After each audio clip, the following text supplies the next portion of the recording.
Susurros oscuros.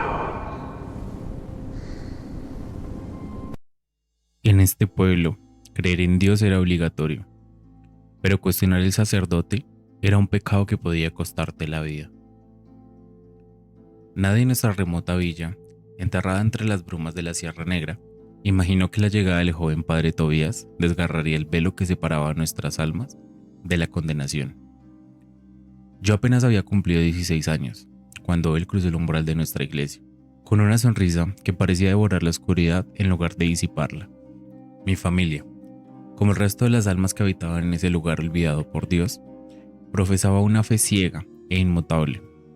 Mi madre acudía a misa cada domingo sin falta, y mis hermanas Mónica y Elena entonaban himnos en el coro con voces que resonaban entre las piedras húmedas del templo. Mi padre, un hombre de pocas palabras y mirada severa, también se inclinaba ante la tradición. Antes de aquella llegada, el cura del pueblo había sido el padre Clemente, un anciano encorvado que había servido durante décadas hasta que la muerte comenzó a silenciar sus palabras. Sus sermones se habían convertido en simplemente murmullos, su voz apenas un eco apagado entre los bancos vacíos.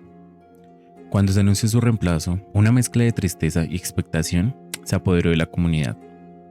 Y entonces apareció el padre Tobías, con sus 26 años y una seguridad en sí mismo que resultaba antinatural. El primer domingo que ofreció misa, la iglesia rebosaba de cuerpos ansiosos. Todos queríamos contemplar al nuevo pastor de nuestras almas. Se apropió del altar con una presencia que cortaba el aire. Su voz era un trueno controlado, sus palabras caían como martillazos a nuestras conciencias, y sus ojos, aquellos ojos de un negro intenso, parecían penetrar hasta el tétano de cada feligrés, como si conociera los pecados que ni siquiera habíamos confesado. Mi madre salió de la iglesia, proclamando que Dios había enviado un verdadero ángel. Con el paso de las semanas, Tobías se convirtió en el eje en el cual giraba la existencia del pueblo. Organizaba reuniones para niños, impartía lecciones de catecismo con un fervor inusitado, y visitaba a los enfermos en su lecho de dolor. Parecía no necesitar descanso alguno, pero conforme los meses se arrastraban como sombras alargadas, comenzaron a emerger señales, pequeñas grietas en la fachada perfecta que presentaba. Al principio fueron susurros de admiración. Las mujeres del pueblo, especialmente las más jóvenes, no podían ignorar su apariencia. Era alto, de cabello negro como ala de cuervo y siempre impecablemente peinado, con una sonrisa capaz de desarmar hasta el más escéptico. Algunas muchachas comenzaron a quedarse después de las clases del catecismo, prolongando conversaciones bajo pretextos cada vez más endebles. Pronto, los rumores empezaron a circular como miasma entre las casas. Se decía que Tobías era demasiado familiar con ciertas jóvenes, que pasaba horas encerrado con ellas con el pretexto de guiarlas hacia la salvación. Cuando estos murmullos llegaron a oídos de mi madre, los descartó sin pensarlo. Son habladurías de almas envidiosas, nos decía. El padre Tobías es un siervo del Señor. Sin embargo, algo visceral en mi interior se negaba a ignorar aquellas voces. A menudo, al regresar del campo donde trabajaba junto a mi padre, veía al padre Tobías caminando hacia las afueras del pueblo, siempre en solitario. Decía que buscaba comunión con la naturaleza para reflexionar sobre los misterios divinos, pero su andar era extraño. No el paso errante de quien medita, sino el caminar decidido de quien acude a una cita ineludible. Fue un domingo al atardecer cuando todo comenzó a pudrirse. Tobías regresó de una de sus caminatas con una expresión transformada. Sus rasgos parecían tallados en piedra antigua, y sus ojos ardían con una luz que no era de este mundo. Durante la misa de víspera, anunció con una voz estremecida que había recibido una visión divina mientras oraba junto a la laguna de los lamentos, un espejo de agua negra situado a varios kilómetros del pueblo, escondido entre pinos retorcidos. He escuchado la voz del Altísimo, declaró, extendiendo los brazos como si aún sintiera aquella presencia. Me ha dado instrucciones claras. Nuestra comunidad debe unirse como nunca antes. Debemos dedicar cada aliento de nuestras vidas a la fe verdadera. El efecto fue inmediato, devastador, pero su mensaje, pronunciado con tal pasión, parecía arder. Fue aceptado sin el menor cuestionamiento. Mi madre y muchas otras mujeres comenzaron a asistir diariamente a misa. Los hombres donaban tiempo y recursos para embellecer la iglesia. Pronto quedó adornada con candelabros dorados y telas carmesí que colgaban de las paredes como lenguas de sangre seca. Tobías se volvió intocable, una figura central. casi divina. Pero yo no podía dejar de preguntarme por qué aquella laguna había sido el escenario de semejante revelación. Era un lugar de silencio opresivo, rodeado de árboles cuyas ramas se entrelazaban formando una cúpula de oscuridad perpetua. Los pescadores que ocasionalmente se atrevían a acercarse decían que el agua susurraba cuando el viento callaba, que a veces se veían formas moverse bajo la superficie, formas que no pertenecían a ningún pez conocido. Pero estas historias siempre habían sido descartadas como supersticiones de viejos borrachos. A partir de aquel momento, algo fundamental cambió en Tobías. Su carisma se intensificó hasta volverse casi hipnótico. Lo juró por mi alma condenada. Incluso quienes habían albergado dudas comenzaron a seguirlo con devoción ciega. En una reunión comunitaria, propuso que le siguieran la antigua hacienda, un edificio de piedra gris que había pertenecido a una familia que se extinguió décadas atrás. Todo esto para convertirla en un centro de educación espiritual. Sin apenas oposición, los habitantes acordaron entregarle este lugar. Comenzaron las horas de remodelación y pronto los jóvenes del pueblo empezaron a pasar más y más tiempo allí. Todo bajo la tutela exclusiva de Tobías. Se decía que dedicaba sus días a la oración y el estudio de textos sagrados. Pero los rumores sobre el comportamiento del sacerdote se volvieron más insistentes y perturbadores. Algunas familias notaron que sus hijas regresaban cambiadas, más calladas, con miradas ausentes, como si guardaran secretos que las consumían por dentro. Mi hermana mayor, Mónica, fue una de las primeras en unirse al grupo. Al principio, mi madre estaba extasiada de que participara en algo tan puro, pero pronto la preocupación comenzó a roer el entusiasmo. Mónica llegaba cada vez más tarde, evitaba las preguntas con respuestas monosílabas y apenas dirigía la mirada a ninguno de nosotros. Una noche la escuché sollozar en su habitación. Cuando intenté hablar con ella, cerró la puerta con tal violencia que el marco crujió. Mi inquietud creció cuando don Matías, un vecino de toda la vida, vino a hablar con mi padre. Le contó que había visto al padre Tobías vagando por el pueblo en las horas más oscuras de la madrugada, siempre en dirección hacia la laguna. Aunque muchos lo amen, dijo don Matías con una voz temblorosa, algo en ese hombre no es natural. Es como si llevara una máscara que a veces se desliza, y debajo hay algo que no debería caminar entre los vivos. Mi padre, aunque respetuoso de la jerarquía eclesiástica, no quiso ahondar en la conversación, pero para mí, aquellas palabras confirmaron el terror que crecía en mi pecho, casi como una planta venenosa. Una noche decidí descubrir la verdad. Esperé hasta que la luna menguante apenas iluminara el camino y seguí a Tobías. Me mantuve a distancia, ocultándome entre los árboles y cuyas ramas parecían intentar atraparme. Cuando llegó a la orilla de la laguna de los lamentos, se arrodilló sobre las piedras húmedas y comenzó a hablar en voz baja. No eran oraciones lo que salían de sus labios, era una conversación. Hablaba como quien dialoga con alguien presente, haciendo pausas como si escuchara respuestas que yo no podía oír. De repente, el aire se volvió glacial. Mi aliento se condensaba en nubes blancas frente a mi rostro. La laguna, que había estado quieta como un espejo de obsidiana, comenzó a agitarse sin que soplara el viento. Pequeñas ondas se extendían desde el centro, formando patrones concéntricos que no tenían explicación natural. Retrocedí aterrorizado y mi pie se enredó en una raíz, produciendo así un crujido corto, casi como un grito. Tobías giró la cabeza hacia mi dirección y durante un instante, lo juro, sus ojos reflejaron la luz de la luna con un brillo verde enfermizo, como los de un animal nocturno. Corrí sin atreverme a mirar atrás, con el corazón golpeando mis costillas como un pájaro enjaulado. Cuando llegué a casa, no pude dormir. Las sombras en mi habitación parecían moverse con vida propia, y cada crujido de la madera me hacía saltar. Sabía que algo profundamente equivocado estaba sucediendo. Pero, ¿qué podía hacer un muchacho de 16 años contra alguien como Tobías? Su influencia era total y absoluta. El pueblo entero estaba bajo su hechizo. Durante el desayuno, mi madre notó mi silencio sepulcral. Pero cuando preguntó si algo andaba mal, simplemente negué con la cabeza. ¿Cómo podía explicarle lo que había presenciado sin que me tomara por demente? Con el paso de los días, el poder de Tobías se expandía como una mancha de aceite. La hacienda que le habíamos entregado se convirtió en el corazón palpitante de su obra divina. Las jóvenes del pueblo acudían en procesión, llevando cestas de comida, ropas y objetos de valor de sus familias. Todo era donado con entusiasmo febril. Nadie cuestionaba sus intenciones y las pocas voces disidentes eran silenciadas con sermones apasionados del propio Tobías durante la misa, donde señalaba con dedo acusado a quienes permitían que el demonio sembrara dudas en sus corazones. Mi hermana Mónica, quien había sido vivaz y llena de vida, Se había convertido en una sombra hambrienta de sí misma. Pasaba la mayor parte de su tiempo en la hacienda, regresando solo para dormir unas pocas horas. Cuando intentábamos hablar con ella, sus respuestas eran mecánicas, como si alguien más hablara a través de su boca. Una noche, mientras cenábamos en un silencio tenso, Mónica soltó algo que heló mi sangre. El padre Tobías dice que pronto sucederá algo. Remató diciendo, algo que cambiará nuestras vidas para siempre, algo necesario.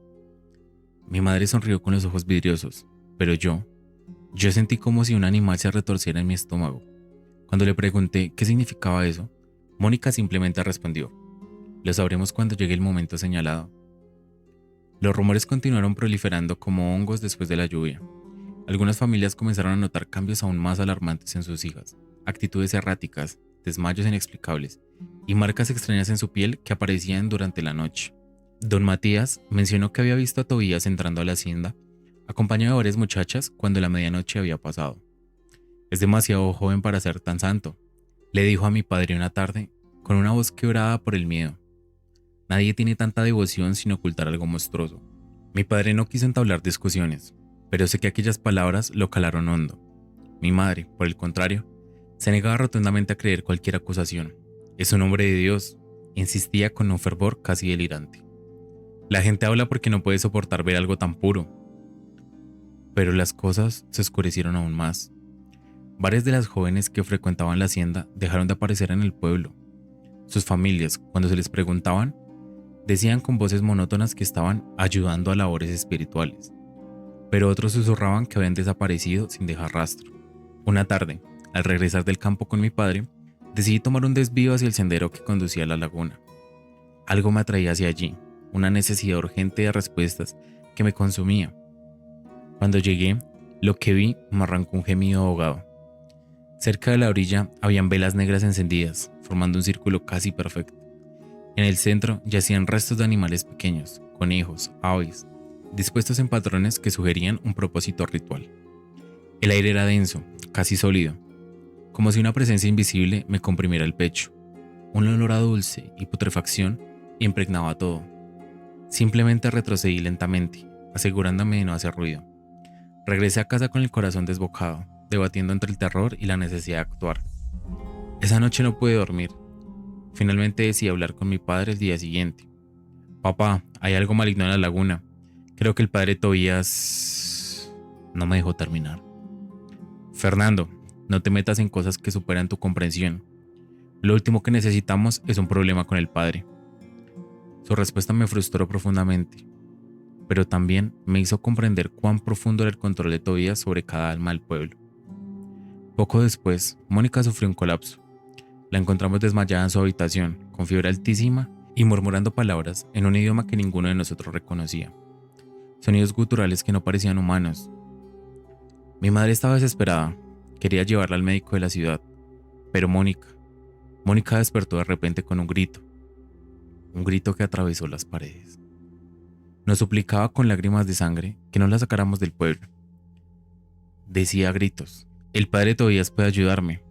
Él sabe qué hacer. Solo él puede salvarme. A regañadientes, mi madre cedió. Esa misma tarde, Tobías vino a nuestra casa. Se encerró en la habitación de Mónica durante casi 2 horas. Los gemidos que salían de allí eran inhumanos. Cuando finalmente salió, dijo con una voz serena que había orado por ella y que pronto estaría mejor. Mi madre le agradeció entre sollozos, pero yo no podía dejar de sentir que algo terrible acababa de ocurrir tras aquella puerta cerrada. Decidí volver a investigar por mi cuenta. Una noche, mientras todos dormían, me escabullí hacia la hacienda. Había luces tenues en las ventanas y podía escuchar cánticos provenientes del interior. Voces femeninas entonando melodías que no pertenecían a ningún himno cristiano, al menos que yo conociera. Me acerqué lo suficiente para poder mirar a través de una rendija en los vidrios. Lo que vi me paralizó. Había varias jóvenes reunidas en un círculo, todas descalzas. Y lo más perturbador de todo, con vestidos blancos manchados de tierra. Tobías estaba en el centro, sosteniendo lo que parecía ser una Biblia, pero esas páginas eran negras. Estaba recitando algo en un idioma antiguo, algo gutural, y las muchachas parecían estar en trance, sus ojos bien abiertos pero vacíos, sus bocas moviéndose al unísono con las palabras del sacerdote. Retrocedí lentamente, intentando controlar mi respiración. De pronto, los cánticos cesaron de golpe. Un silencio absoluto cayó sobre la hacienda. Escuché pasos acercándose hacia la puerta y simplemente pude correr. Corrí con todas las fuerzas que pude reunir, sin atreverme a mirar atrás, convencido de que algo me perseguía entre las sombras. Cuando finalmente llegué a mi casa, estaba temblando violentamente, empapado en sudor frío. Sabía que tenía que hacer algo, pero ¿qué podía hacer un muchacho contra alguien como Tobías? Su influencia era una red que nos envolvía a todos, apretándose cada vez más. Tras aquella noche en la hacienda, mi vida se transformó en una vigilia constante. No podía ignorar las señales, los susurros que parecían emanar de las paredes, la creciente influencia de Tobías sobre cada aspecto de la existencia del pueblo. Pero cuanto más intentaba advertir a otros, más aislado me sentía. Mi madre decía que estaba paranoico, que el padre Tobías solo deseaba elevarnos espiritualmente. Mónica, aunque su salud seguía deteriorándose, insistía en que el sacerdote era el único salvador. La Laguna de los Lamentos, que siempre había sido un lugar de quietud melancólica, se había convertido en un foco de terror. Algunos habitantes juraban escuchar cánticos en otros idiomas muertos. Otros hablaban de una niebla espesa que surgía del agua y se arrastraba hacia el pueblo como dedos fantasmales. Y estaba aquel olor, un hedor a carne podrida y flores marchitas, que impregnaban el aire cercano a la laguna. Yo sabía que Tobías continuaba visitando ese lugar con regularidad. A veces lo veía desde lejos, su silueta recortada contra la luna, con los brazos extendidos hacia el cielo, con una postura que no era de oración, sino algo más perverso, quizá de invocación. No parecía estar rezándole a Dios, parecía estar llamando a algo que acechaba bajo la superficie del agua. Fue entonces cuando comencé a preguntarme si realmente estaba hablando con el Altísimo, o si algo mucho más antiguo y oscuro había respondido a su llamado. Con el tiempo, algunos habitantes valientes comenzaron a manifestar su descontento. Don Matías, respetado por su sabiduría y años, fue uno de los primeros en alzar su voz durante una reunión comunitaria. Hay algo profundamente equivocado con la forma en que el padre Tobías dirige nuestra iglesia, declaró en voz temblorosa pero firme. No es natural que un sacerdote pase tanto tiempo aislado, rodeado únicamente de muchachas jóvenes, y mucho menos que nuestra fe se convierta en un culto a su persona. Sus palabras provocaron un murmullo inquieto entre los presentes, pero Tobías, siempre elocuente y carismático, supo manejar la situación con una maestría perturbadora. Entiendo sus preocupaciones, don Matías, dijo con una voz calmada que resultaba antinatural. Todo lo que hago es por el bien de esta comunidad. Si hay dudas, invito a cualquiera a visitar la hacienda, que vean con sus propios ojos el trabajo sagrado que realizamos. Muchos se sintieron tranquilizados por su tono sereno, pero yo pude ver el destello de ira en sus ojos, una promesa de consecuencias. Todavía no estaba acostumbrado a ser cuestionado, y supe que esto terminaría muy mal para don Matías. Días después, don Matías se enfermó repentinamente. Su cuerpo fue consumido por fiebres altísimas y dolores que ningún médico podía explicar. Cuando mi padre fue a visitarlo, regresó pálido, diciendo que el anciano apenas podía hablar, que deliraba sobre sombras que le susurraban y manos frías que lo tocaban durante la noche. Cuando mi madre sugirió que Tobías podría ayudarlo, mi padre se negó con una firmeza inusual. No quiero que ese hombre vuelva a pisar esta casa, dijo con una determinación que rara vez mostraba. Don Matías me dijo lo mismo antes de que perdiera el habla. Esa noche, don Matías falleció. Su muerte fue atribuida a causas naturales, edad avanzada y salud delicada, pero muchos, incluyéndome a mí, no podíamos evitar pensar que había sido castigado por atreverse a desafiar a Tobías. Mientras tanto, los rumores sobre las jóvenes que frecuentaban la hacienda se volvieron más oscuros. Varias comenzaron a mostrar signos evidentes de embarazo. Cuando se les preguntaba sobre los padres, se quedaban mudas, con miradas vacías, o simplemente comenzaban a llorar. Mi madre, aunque seguía siendo devota a Tobías, empezó a preocuparse genuinamente por Mónica. No quiero que te pase nada malo, le dijo una noche durante la cena. Si algo te inquieta, tienes que decírmelo, hija mía. Mónica, con los ojos fijos en su plato, simplemente negó con la cabeza. El padre Tobías siempre nos cuida. No tienes de qué preocuparte, mamá. Pero sus palabras sonaban huecas, mecánicas, casi como si las pronunciara alguien más a través de ella. La situación finalmente atrajo la atención de la diócesis de la ciudad. Un grupo de 3 sacerdotes fue enviado al pueblo para investigar las acusaciones contra Tobías. Cuando llegaron, él los recibió con una sonrisa amplia, una actitud despreocupada que rayaba la insolencia. Por supuesto que pueden revisar todo lo que deseen, les dijo con una voz melosa. No tengo nada que ocultar ante los ojos de la Santa Madre Iglesia. Sin embargo, conforme los sacerdotes realizaban entrevistas y visitaban las haciendas, comenzaron a descubrir evidencias perturbadoras. Los libros que Tobías usaba en sus lecciones contenían pasajes que no pertenecían a ninguna doctrina católica. Eran textos antiguos, fragmentos de grimorios medievales, invocaciones en latín corrupto. Y varias de las jóvenes, tras horas de interrogatorios, confesaron entre sollozos haber sido manipuladas para realizar actos que describían como rituales de comunión con lo que yace bajo el agua. Una de ellas, en un ataque de histeria, reveló que Tobías le decía que estaba siendo guiado directamente por una voz que provenía de la laguna. Una voz que le había revelado los verdaderos nombres de Dios, nombres que quemaban la lengua al pronunciarlo. Cuando los sacerdotes confrontaron a Tobías con estas evidencias, él simplemente se rió. Una risa grave, resonante, algo que no parecía provenir de su garganta. ¿Acaso tienen miedo de la verdadera fe?, les preguntó. Todo lo que he hecho ha sido por el bien de la comunidad. Si no pueden verlo, tal vez sean ustedes quienes necesitan purificación. La tensión en el pueblo alcanzó un punto crítico cuando los sacerdotes decidieron informar a las autoridades civiles. Pero antes de que pudieran hacer algo, Tobías desapareció. Se desvaneció en la noche, llevándose consigo a las 3 jóvenes que habían estado más cerca de él, dejando tras de sí un vacío que parecía succionar la vida misma del pueblo. La hacienda fue registrada por las autoridades y los sacerdotes de la diócesis. Lo que encontraron los dejó mudos de horror. Había figuras talladas en madera oscura, representaciones de formas que no eran completamente humanas ni completamente bestiales. Las paredes estaban cubiertas de dibujos, símbolos antiguos trazados con lo que parecía ser sangre. Y en el sótano, oculto bajo las tablas podridas, encontraron un altar improvisado. Sobre él yacían restos de animales en distintos estados de descomposición, velas negras consumidas hasta los cabos, y lo más perturbador, un libro encuadernado en piel que ninguno de los sacerdotes se atrevió a abrir después de leer la primera página. Lo que se escuchaba es que contenía instrucciones para abrir las puertas de los mundos y convocar a aquellos que esperan en la oscuridad líquida. La comunidad quedó devastada.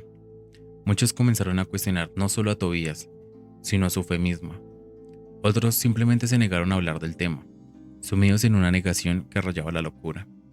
En las semanas siguientes comenzaron a surgir relatos de pesadillas y sucesos inexplicables entre los habitantes. Las mujeres que habían estado involucradas con Tobías reportaban sentir una presencia constante vigilándolas, ojos invisibles que las seguían incluso en sus propios hogares. Varias tuvieron que ser sometidas a exorcismos por los sacerdotes que habían llegado, rituales que duraban horas y dejaban a las muchachas exhaustas y traumatizadas. Estos mismos sacerdotes compartieron en voz baja los horrores que habían encontrado. Hablaron de testimonios que les helaron el alma, de confesiones que sugerían que Tobías no había actuado solo, que algo lo había poseído, o peor aún, que había invitado voluntariamente a una entidad a habitar su carne. Yo mismo no pude escapar del impacto de aquellos eventos. Aunque nunca había estado directamente involucrado con Tobías, su influencia había transformado irrevocablemente la textura misma de nuestra realidad. Muchos dejaron el pueblo, incapaces de soportar los recuerdos que parecían estar grabados en cada piedra, en cada sombra. Mi familia también fue devastada. Mónica nunca se recuperó completamente. Aunque con el tiempo su salud física mejoró marginalmente, su mente quedó fracturada. Siempre llevó consigo una cicatriz invisible de aquellos días. A veces, en medio de conversaciones normales, se queda mirando al vacío, susurrando nombres que ninguno de nosotros reconoce. Con la desaparición de Tobías, el pueblo cayó en un silencio sepulcral. Durante las primeras semanas, la mayoría intentó continuar con sus vidas, pero era evidente que nada volvería a ser lo mismo. Las marcas de su paso estaban impresas en cada rincón, en las miradas vacías de las mujeres que habían estado bajo su influencia, en las familias que ahora dudaban de todo, en la hacienda abandonada que nadie se atrevía a visitar. Mi hermana Mónica, aunque no había sido una de las que desaparecieron con él, seguía luchando contra demonios que solo ella podía ver. Su salud mejoraba y empeoraba en ciclos inexplicables. A menudo despertaba gritando en la mitad de la noche. Juraba que algo la observaba desde las sombras. Tobías me dijo que esto pasaría. Dijo que era una prueba de Dios, que Dios me estaba probando. Mi madre fue una de las que ayudó a los sacerdotes exorcistas, aunque el proceso de liberación tomó meses. Los rituales dejaban su cuerpo marcado con hematomas que aparecían sin explicación, y su voz a veces cambiaba durante las sesiones, volviéndose grave y masculina, pronunciando blasfemias que hacían palidecer incluso a los sacerdotes más experimentados. Al mismo tiempo, más habitantes comenzaron a reportar experiencias aterradoras. Algunos veían a Tobías en sus pesadillas, de pie junto a su cama, sonriendo con una boca llena de dientes que no eran humanos. Otros hablaban con sombras con forma vagamente humana, que se deslizaban entre las casas durante las noches sin luna. Pero uno de los casos que más me estremeció fue el de la familia de don Matías. Él había sido el primero en cuestionar abiertamente a Tobías. Una madrugada, su nieto menor, un niño de apenas 6 años, despertó gritando que alguien había entrado a su habitación. Cuando encendieron las lámparas, encontraron huellas húmedas en el suelo. No eran huellas de pies humanos, eran largas, con dedos que parecían terminar en garras, y goteaban un líquido viscoso que olía a agua estancada y a muerte. Las huellas conducían desde la ventana cerrada hasta la cama del niño. A pesar de reforzar las ventanas y cerraduras, este fenómeno se repitió durante 3 noches consecutivas, hasta que la familia, sin otra opción, decidió huir del pueblo. Mi propia familia tampoco fue inmune a estos eventos. Además de la agonía de Mónica, una noche me desperté con el sonido de pasos arrastrándose por el pasillo. Pensando que era mi padre, me levanté para investigar, pero el pasillo estaba vacío y helado. Podía ver mi aliento condensándose en el aire a pesar de ser verano. Ahí recordé el lago y al padre Tobías. La puerta de la habitación de Mónica estaba entreabierta y dentro podía escuchar susurros. Al empujarla completamente, la encontré sentada en su cama, mirando fijamente a la pared, murmurando palabras en aquel idioma gutural que había pronunciado durante su colapso. Cuando intenté despertarla, me empujó con una fuerza sobrehumana que me lanzó contra la pared opuesta. Comenzó a gritar. No eran gritos normales, sino aullidos que parecían provenir de múltiples gargantas a la vez. Mi madre finalmente logró calmarla, pero aquella noche ninguno de nosotros durmió. Las mujeres que habían tenido relaciones cercanas con Tobías eran las más atormentadas. Reportaban sentir una presencia constante, como si algo las observara desde lugares imposibles, desde dentro de espejos, desde debajo de las camas, inclusive debajo del agua cuando se bañaban. Sus pesadillas eran vívidas y recurrentes, siempre involucrando la laguna y figuras que emergían de sus profundidades. Uno de los casos más alarmantes fue el de Clara, una joven que había sido una de las ayudantes más devotas de Tobías. Durante su exorcismo, según relataron los sacerdotes con voces temblorosas, comenzaron a aparecer marcas en su piel, arañazos profundos que surgían de la nada, casi como si manos invisibles la estuvieran desgarrando. El sacerdote que dirigió el ritual confesó que durante el proceso, algo había hablado a través de Clara, con una voz que hacía vibrar los huesos. Había dicho cosas en latín antiguo, revelando secretos sobre los sacerdotes presentes, pecados que nunca habían confesado, pensamientos oscuros que creían privados. Dijeron que habían enfrentado a una entidad que se alimentaba de la desesperación y la culpa, que había estado esperando bajo las aguas de la laguna durante siglos. Aunque finalmente lograron liberarla, Clara nunca volvió a ser la misma. Un día, simplemente desapareció del pueblo sin decir palabra a nadie, dejando solo una nota que decía: no puedo quedarme, todavía puedo escucharlo llamándome.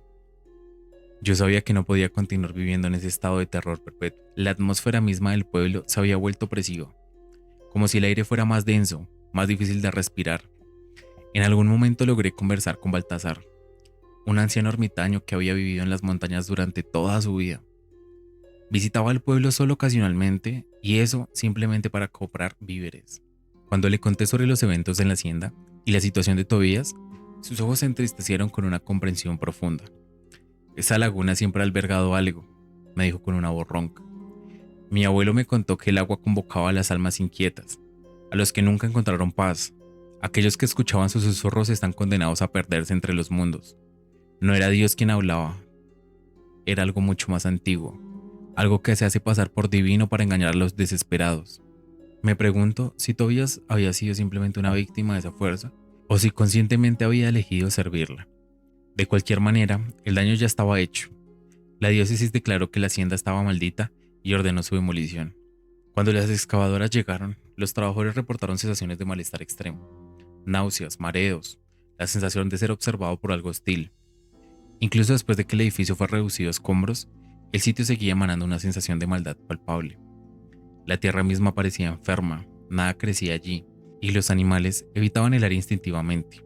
Aunque nunca volvimos a saber directamente de Tobías, los rumores sobre su paradero no cesaron. Algunos viajeros afirmaban haberlo visto en regiones remotas, siempre acompañado de las 3 muchachas que se habían ido con él. Ejercía su influencia sobre comunidades aisladas con los mismos métodos. Otros juraban haberlo visto cerca de la Laguna de los Lamentos, siempre al anochecer, de pie en la orilla con los brazos extendidos como si estuviera recibiendo instrucciones de las profundidades. Yo, por mi parte, sabía que no podía permanecer en el pueblo. Las sombras del pasado eran demasiado oscuras y pesadas. Sentía que si no me alejaba pronto, terminaría atrapado en la misma espiral de locura que había consumido a tantos otros. Con el tiempo, mi familia también tomó la dolorosa decisión de marcharse. Aunque han pasado muchos años desde aquellos eventos malditos, las cicatrices permanecen tan vívidas como el primer día. Mónica nunca se casó, nunca tuvo una vida normal. Pasó sus días en un estado de quietud melancólica, siempre mirando hacia algún punto invisible, como si pudiera ver algo que los demás no podíamos percibir. Yo, cada vez que escucho el sonido de la campana de la iglesia, no puedo evitar que mi cuerpo se tense, que mi mente regrese a aquel pequeño pueblo enterrado en las montañas. Tal vez nunca sepamos la verdad completa sobre el padre Tobías y aquella entidad que se comunicaba con él. Lo único que sé con certeza es que su legado, oscuro, corrupto y venenoso, permanecerá para siempre como advertencia para aquellos que buscan poder bajo la apariencia de la fe. Porque hay cosas que acechan en los lugares olvidados en el mundo, cosas que esperan pacientemente a que alguien les invite a entrar. Y una vez cruzas esa puerta, una vez que escuchas sus susurros y los confundes con la voz de lo divino, ya no hay retorno posible. Simplemente queda la oscuridad, que se extiende como dedos fríos hacia todo lo que amas, consumiendo hasta que no queda nada más que cenizas y lamentos. Tengan mucho cuidado en qué voces deciden escuchar. No todo lo que llama desde la oscuridad tiene sus mejores intereses en mente. Suscríbete para más historias y nos vemos en la próxima.